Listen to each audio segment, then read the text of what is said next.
The rain had just stopped falling over the city of Rawalpindi. The streets shimmered with puddles that reflected the faint orange glow of streetlights. Ayaan Khan walked alone down the narrow lane, his shoes soaked, his backpack heavy with books and hope. He was 23, freshly graduated, and utterly lost. The world expected him to have everything figured out. But Ayaan had no job, no money, and no clear direction. All he had was a notebook full of ideas that no one believed in. His father had been a mechanic, a man of few words but infinite strength. His mother sold homemade food to keep the house running after his father's death. Ayaan often stayed up late, drawing designs for machines that could make life easier for people like his parents. He dreamed of building a self-sustaining machine that could recycle waste and generate clean energy. It sounded impossible, even to him. Yet, every time he closed his eyes, he saw it working. That vision kept him going. His friends had moved on, some to Dubai, others to corporate jobs. "Stop chasing fantasies," one of them told him. "Get a real job." But Ayaan couldn't let go of the dream. "I can't," he'd say softly. "It's the only thing that feels real." Each morning, he repaired old radios and fans in a small workshop near the railway line. He earned just enough to buy food and spare parts. The workshop owner, Bashir Ustad, liked him. "You've got golden hands, boy," he'd say. "But too many dreams in your head." Ayaan would smile. "Maybe dreams are tools too, Ustad. Just harder to use." At night, he worked on his prototype, a strange-looking box with wires, bottles, and a small motor. He called it Reborn. It was supposed to convert organic waste into energy through microturbine motion. Everyone laughed when he explained it. But he didn't stop. One day, his mother fell ill. The doctor said she needed medicine that cost more than Ayaan could afford. He sold his tools to buy the medicine. That night, sitting beside her bed, he whispered, "I'll make it one day, Ami. I promise." She smiled weakly. "Beta, dreams are not made in factories. They're made in hearts like yours." Those words carved themselves deep into his soul. Weeks later, he saw a poster on a wall, "National Invention Challenge, apply now." His heart raced. It was a competition for young engineers with innovative ideas. The first prize, 500,000 rupees and mentorship at a national lab. It was his chance. But the application fee was 2,000 rupees. He had only 800. For 3 nights, he didn't eat dinner, saving every rupee. On the 4th day, Ustad noticed his pale face. "What's wrong, boy?" "I'm just trying to enter that invention contest." Ustad looked at him for a long moment, then opened his drawer and handed him the missing money. "Go," he said. "Show them what a dreamer from Rawalpindi can do." Ayaan's throat tightened. "I'll make you proud, Ustad." The competition was in Islamabad. He boarded an early bus, clutching his fragile prototype wrapped in cloth. He couldn't afford a suitcase. On the way, the bus hit a pothole, and one of the machine's parts cracked. His heart sank. He wanted to cry, but he took a deep breath. "No machine breaks forever," he muttered, "not if the maker still believes." When he reached the venue, he spent hours fixing it with tape and borrowed tools. Other participants laughed at his setup. They had fancy 3D printed models and polished slides. Ayaan had wires, bottles, and hope. When it was his turn, he stepped onto the stage, voice trembling. "My name is Ayaan Khan," he began. "I come from Rawalpindi. And this is my invention, Reborn." The judges watched silently as he explained how his design could turn waste into electricity. His hands shook as he connected the wires. The light bulb flickered once, twice, and then glowed steadily. The crowd gasped. For a second, Ayaan forgot to breathe. Then the hall erupted in applause. The judges stood up. He had done it. That night, he sat under the open sky outside the venue, tears rolling down his face. He didn't care about winning, he had proved his idea worked. When the results were announced, he came third. But one judge, Dr. Mahira Qureshi, approached him afterward. "Ayaan, your invention has heart," she said. "Come to Karachi. I want you in my research team."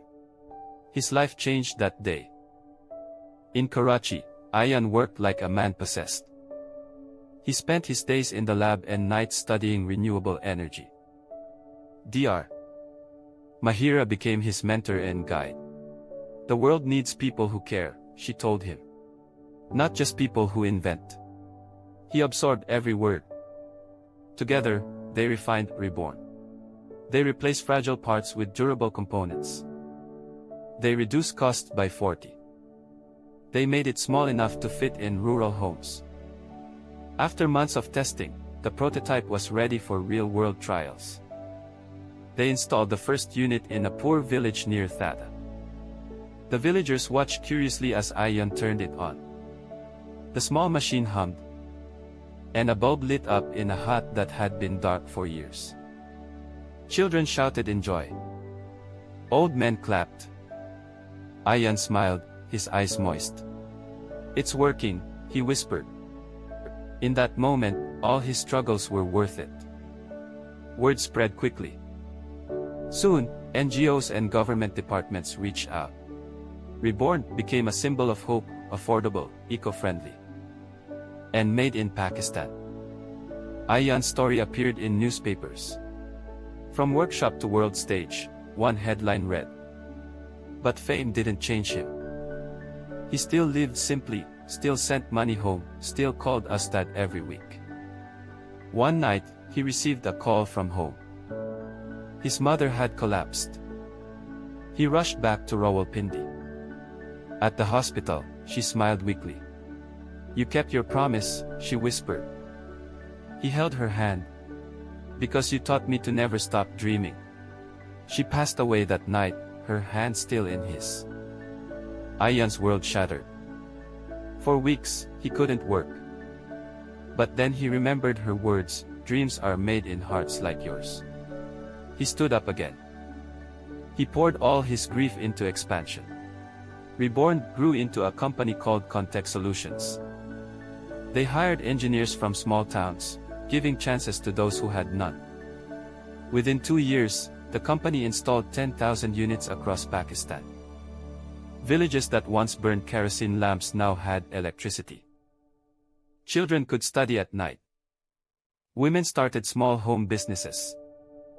Ayaan saw his dream lighting up real lives.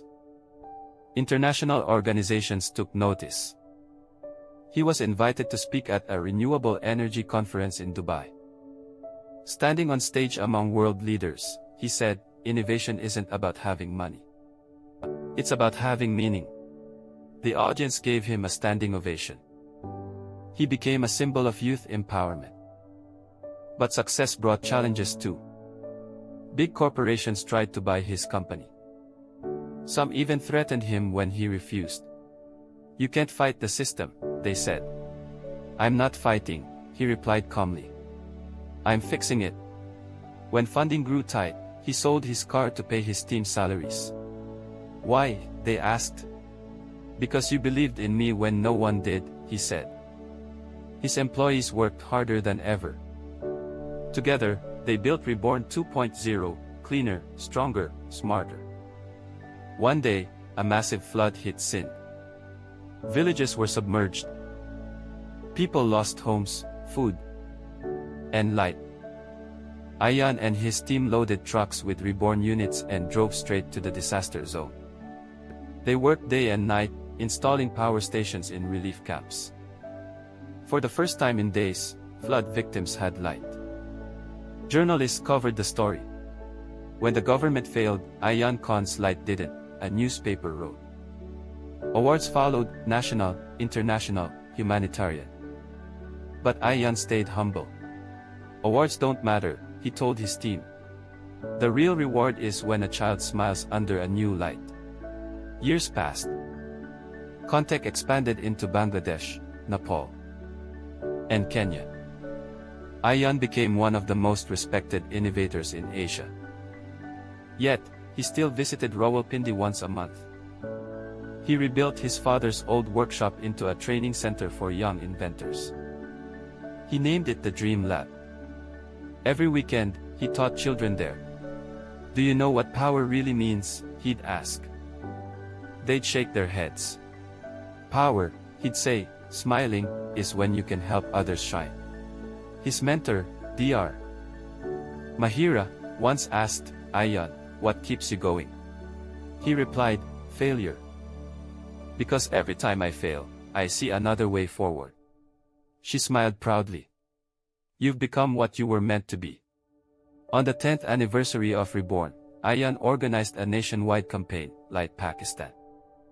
The goal: bring clean energy to every rural school in the country. Within a year, over 500 schools were powered by solar microgrids. Children began learning computers for the first time. Teachers sent him letters of gratitude. One said, "Because of your light, our students can now dream beyond sunset." He cried reading it. Life came full circle when he was invited to address the United Nations in New York. On that global stage, he said, "I am not a genius. I am a dreamer who refused to quit." The hall erupted in applause. His mother's words echoed in his heart again. After the speech, a little girl from Pakistan met him backstage.